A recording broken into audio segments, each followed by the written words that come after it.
ओम युवा भारत हासी में आपका स्वागत है। चैनल को सब्सक्राइब कर बेल आइकन पर क्लिक करें।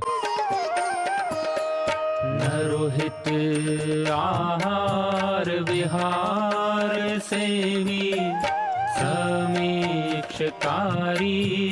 विषये स्वसप्तः दाता समः सत्यपरः क्षमावान् आप्तोपसेवी च भवत्यरोगः।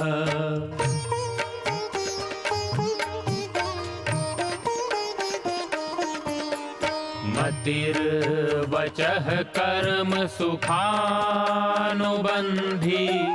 सत्वं विधेयं विशदा च बुद्धिः ज्ञानं तपः तत्परता च योगे यस्यास्ति तं नानुतपन्ति रोगाः।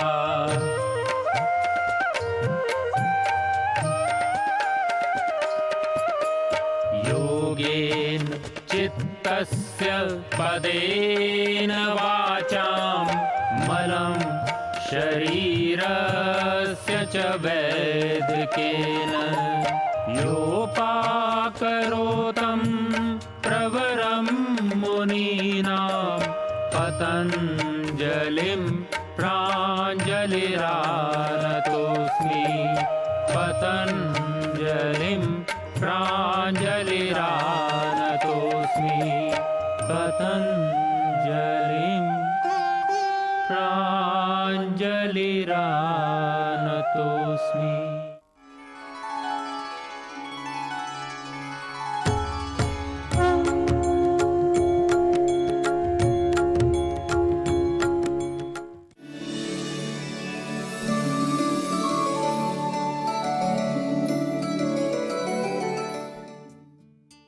प्रातराश कर लिया, अपने सुगंधित द्रव्यों का भी धारण कर लिया, आभूषण भी धारण कर लिया, अपने मुख वास भी आपने ले लिया। फिर आप जूते चप्पल पहन करके, जूता और चप्पल के लिए भी आयुर्वेद में उसकी बड़ी प्रशंसा की गई है। चरक में ऋषि कहते हैं कि बल्यम पराक्रम सुखम वृष्यम पादत्र धारणम, यानी कि जो पादत्र है, जो जूते चप्पल हैं, उससे क्या करता है कि वह बल्ले को देने वाला है, पराक्रम को देने वाला है, आयु को देने वाला है।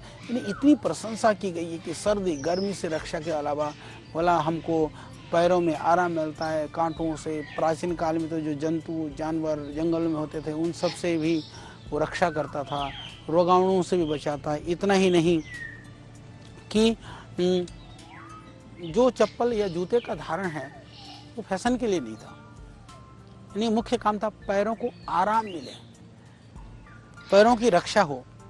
तो मैं आपसे पूछता हूँ कि आज जिन जूतों को हम पहनते हैं, विविध तरह के मटेरियल से बने हुए जूते, बहुत टाइट कसे हुए जूते, और घंटों तक यदि आप जूते पहनते हैं तो भी मेरा निवेदन है कि हमको लगातार 10-10, 20-20 घंटे तक पैरों में जूते डाले रखते हैं। उससे क्या होता है? उससे श्रांत पैदा होती है, पैरों में गर्मी पैदा होती है, जो जाकर के आप दिमाग को जो है नुकसान पहुंचाता है। तो यानी जिन जूतों से हमको सुख मिलना था, वही जूते हमको कई बार नुकसान पहुंचा देते हैं। जूतों से कहा कि इससे त्वचा ठीक रहती है। हमने देखा कि कई बार उन जूतों से एलर्जी हो जाती है, एलर्जी होकर के त्वचा के रोग हो जाते हैं। कहा कि जूतों से आपकी आंख की रोशनी ठीक रहती है। यदि आपने टाइट कर करके मोटा मोजा डाला और उन जूतों को ऐसे ही पहने रहे तो उससे आंखों की रोशनी में भी नुकसान पहुंचता है। तो ठीक माप के होनी चाहिए जूते, सुविधा वाले होनी चाहिए। और मज़ेदार बात तो यह है कि हम देखते हैं कि कई बार तो कई लोगों के तो जूतों में से, मोजों में से ऐसी बदबू और ऐसा शड़ांद आता है मानो कि कई मरे हुए जानवर जो है ना कहीं पड़े हुए हों। इतनी खतरनाक स्थिति में भी लोग चलते हैं। यानी कि हम जीवन को जी रहे हैं परंतु वो जीवन क्यों जी रहे हैं, उससे क्या होएगा, ये हमको सोचना होगा। इतनी बदबू आती है। और ऐसी बात नहीं कि वो गरीब लोग हैं या बहुत ही मजदूर तबके के लोग हैं, अभावग्रस्त लोग हैं, उनके नहीं, जो बड़े बड़े पोस्ट पर हैं, क्षमा करिएगा, बड़े बड़े पदों पर हैं, जो करोड़पति हैं, उनके पैरों में से भी, उनके जूतों में से भी हमने वो षड्यंत्र को देखा है। तो आप प्रयास करिए कि हाँ, यदि आपके पसीने में से बदबू आती है, आपको ज़्यादा पसीना आता है, तो उसकी चिकित्सा करिए। यदि पसीना इतना ज़्यादा आता है तो टाइट जूते मत पहनिए।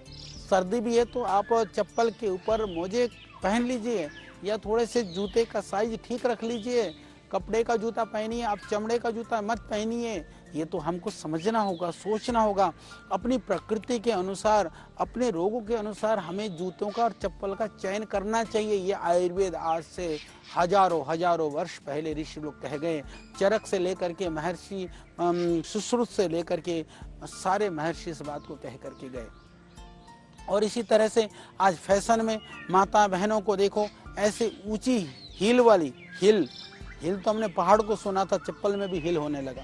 तो वो जो पहाड़ है, जो पहाड़ वाले जो चप्पल है ना, उसको आप न पहने, क्योंकि उससे जो बैलेंस गड़बड़ाने से आपको विविध तरह की, बाद में जैसे आप हमारी जो बेटियां हैं, बहनें हैं, वो जवानी में वो ऊंचे हील के चप्पल पहन लेती हैं, तो बाद में जा कर के उनको वेरिकोज वेंस होने की संभावना है, शाइटिका होने की संभावना है, डिस्क होने के, स्लिप डिस्क वगैरह होने की जो संभावना है, तो इस तरह की संभावनाएं बढ़ सकती हैं। जब संभावना बढ़ सकती है तो फैशन के दिन तो कुछ महीने होते हैं, कुछ वर्ष होते हैं, पर जब पीड़ा है तो जिंदगी भर झेलनी पड़ती है।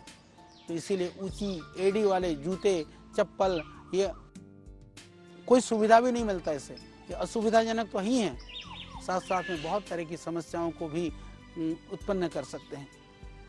इसी तरह से जो जूते हैं, चप्पल हैं, इनको भी शास्त्रों में कहा कि मौसम के अनुकूल होनी चाहिए। तो मौसम के हिसाब से, पर मौसम के अनुकूल का अर्थ ये नहीं कि वो आपके घर में दर्जनों नहीं, सैकड़ों की संख्या में होनी चाहिए। जितना जरूरी है उतने ही आप रखें, जितना जरूरी है। यदि आप, मैं तो ऐसा मानता हूँ, चाहे वो वस्त्र है, चाहे जूते हैं, चाहे कोई भी पदार्थ है, यदि आपके लिए बहुत ज़रूरी नहीं है, फिर भी आप उन पदार्थों को अपने पास संग्रहित करके रखते हैं, तो ध्यान रखना मेरे भाई, मेरी बहन, आप किसी के हिस्से का, किसी दूसरे के अधिकार को आप छीन रहे हैं। आपके पास वो चप्पल और जूते बेकार पड़े हैं। न जाने कितने लोग इस देश में, इस दुनिया में हैं, जिनके पास पैरों के लिए एक चप्पल भी नहीं है। मैं देख रहा था इस कोरोना के काल में, जब लोग अभी पैदल वो सैकड़ों किलोमीटर पैदल चल रहे हैं, उनके पैरों में, उनके तन में वस्त्र नहीं है, पैरों में जूते या चप्पल नहीं है, और आपके पास दर्जनों चप्पल हैं, दर्जनों जूते हैं। क्या आपका जूते में से एक जूता कहीं उसका हिस्सा तो नहीं था जो पैदल चल रहा है, जो नंगे पांव चल रहा है? ये हमको ध्यान रखना चाहिए। हमें किसी भी वस्त्र का, किसी भी वस्तु का संग्रह उतना ही करना चाहिए जितना आपके लिए जरूरी है। ध्यान रखना, जो आपके लिए जरूरी नहीं है, यदि उसका संग्रह आप करते हैं तो आप पुण्य का संग्रह नहीं कर रहे हैं, आप पाप का संग्रह कर रहे हैं।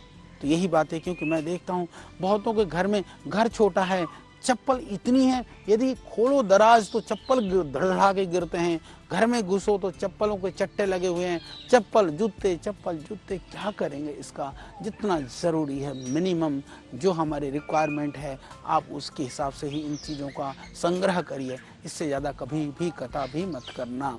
तो जूते चप्पल के लिए कहा कि ये मौसम के अनुकूल होना चाहिए, मौसम के हिसाब से ही हमको, फैशन के चक्कर में हम कई बार भूल जाते हैं। यानी आज से मेरी बात को सुन करके आप इतना ही समझ लें, चाहे वो जूते हों, चाहे चप्पल हों, चाहे कपड़े हों, चाहे गहने हों, चाहे सजावट के सामान हो, चाहे इत्र और खुशबू हो, यदि हम जिस दिन से ये सोचेंगे कि ये मेरे देह के धारण करने के लिए है, मेरे जीवन को चलाने के लिए है, मेरे लिए यह औषधि है, मेरे लिए यह स्वास्थ्य है, यदि ऐसा मानेंगे तो आपकी चाल ढाल, फैशन सब बदल जाएगा।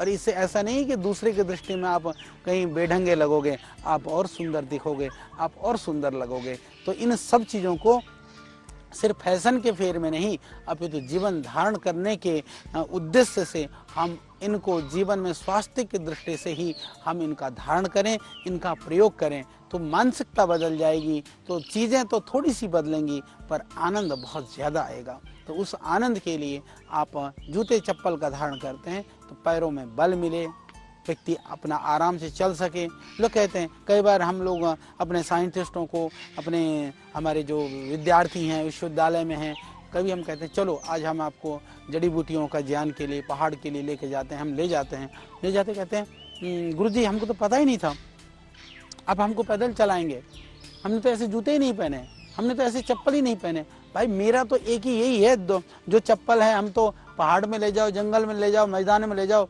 हमको तो ये भी नहीं पता कि आपको, हाँ इतना तो पता है जब किसान काम करता है दलदल में होता है, कीचड़ में होता है, तो थोड़े अलग तरह के जूते होते हैं, या फिर सर्दी गर्मी के हिसाब से थोड़ा अलग हो सकता है। मैदान के अलग, पहाड़ के अलग, दौड़ने के अलग, घर के अलग, पार्टी के अलग, न जाने कितनी वैरायटियाँ बना दी हैं। आप सोचो ना, कम से कम कितनी वैरायटी से काम चल सकता है, उतनी ही रख लो।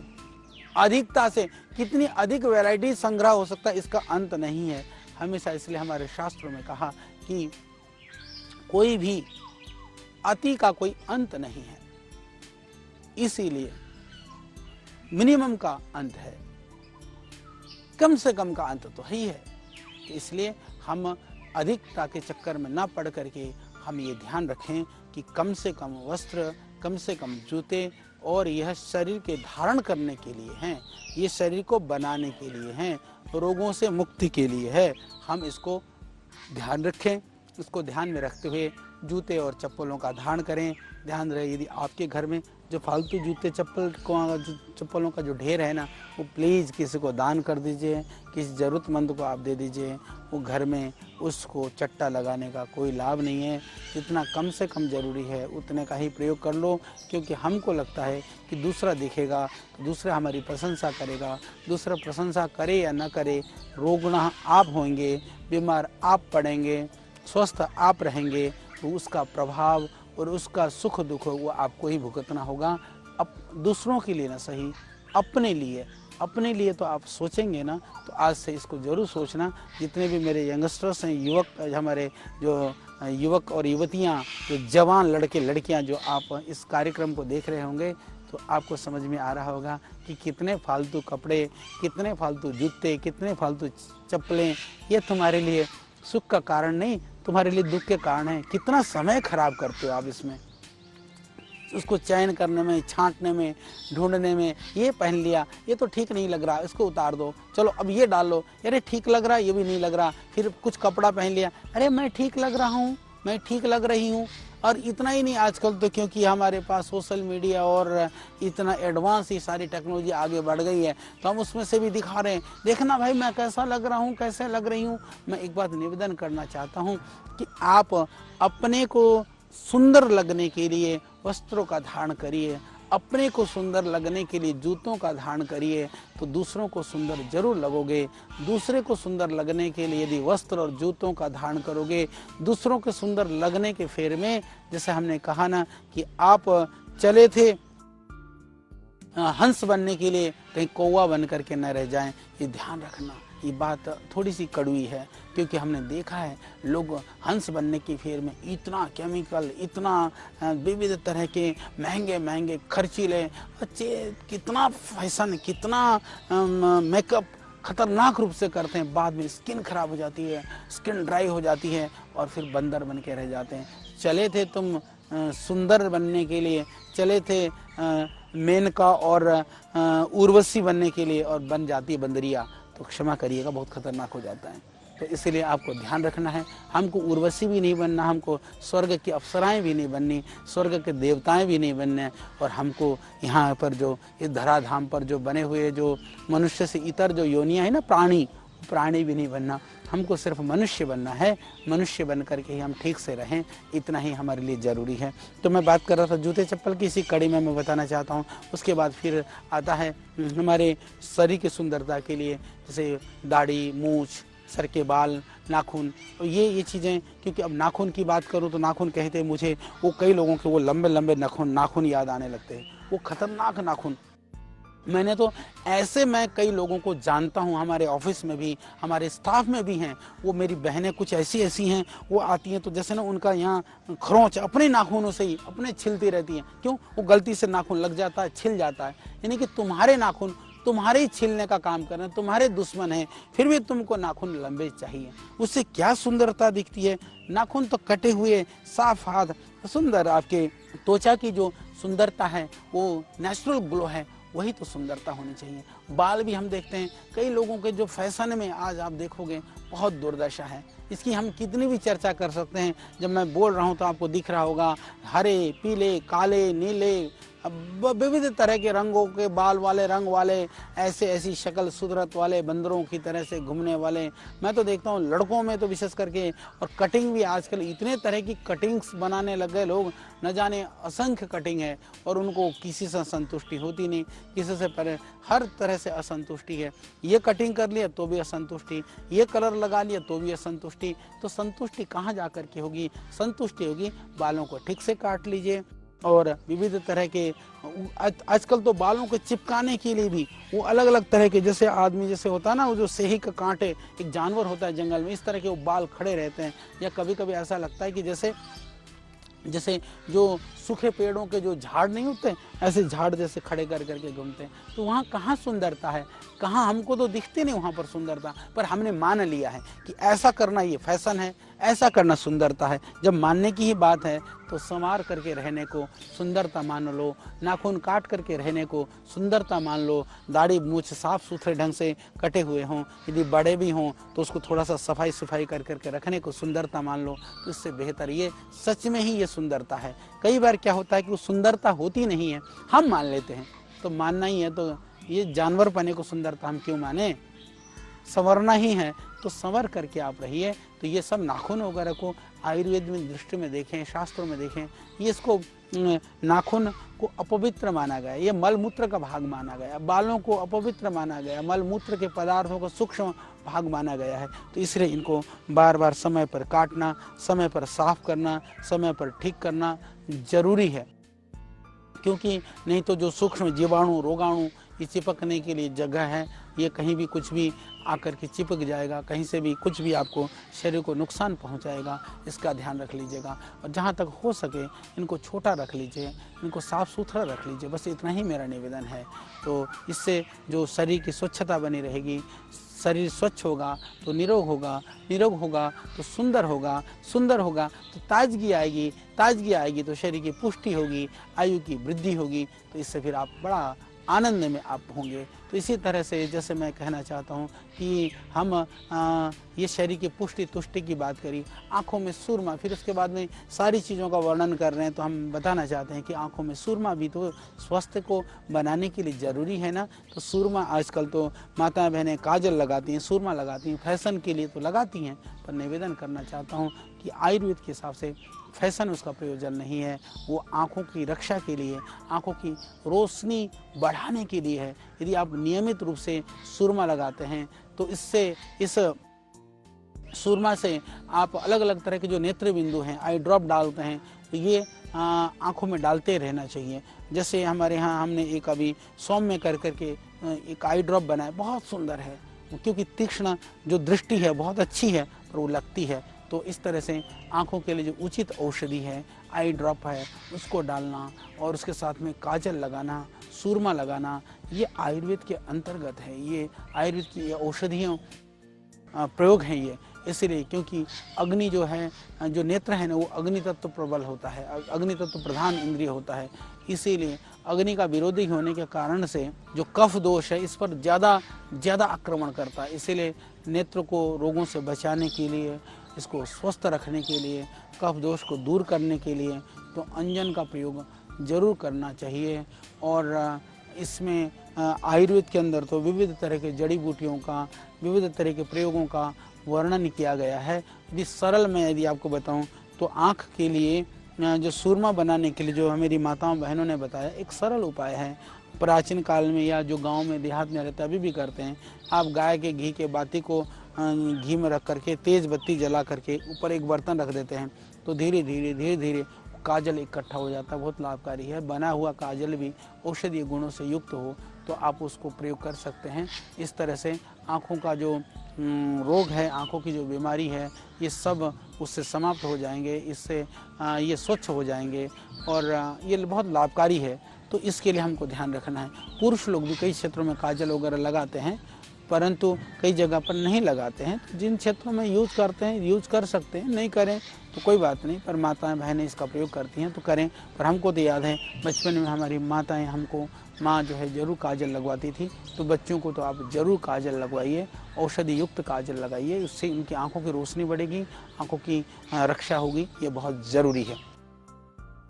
तो इसके अलावा, काजल के अलावा जैसे हमने कहा कि ये अलग अलग तरह का जो काजल है, सुरमा है, इसका जो प्रयोग है बहुत ही लाभकारी माना गया है। जैसे पुरुष को भी काजल लगाना हो, दिन में लगा करके अच्छे नहीं लगता तो रात को लगा करके सो सकते हैं, और रात को ही, क्योंकि कफ वगैरह की मात्रा अधिक होती है। हालांकि प्रायः हम काजल वगैरह दिन में लगा करके घूमते हैं, तो आयुर्वेद में तो ये लिखा है कि रात को भी आप लगा करके सोना चाहिए। और ये बड़ी विचित्र बात है, क्योंकि दिन में लगाते हैं तो आंखों का पानी वगैरह ज़्यादा निकलता है, तो दिन में वैसे पित्त बढ़ा होता है, तो कहा कि रोशनी में इससे विपरीत प्रभाव पड़ सकता है। काजल फैशन के लिए दिन में सही, पर नेत्र ज्योति को बढ़ाने के लिए आपको रात को लगाना चाहिए।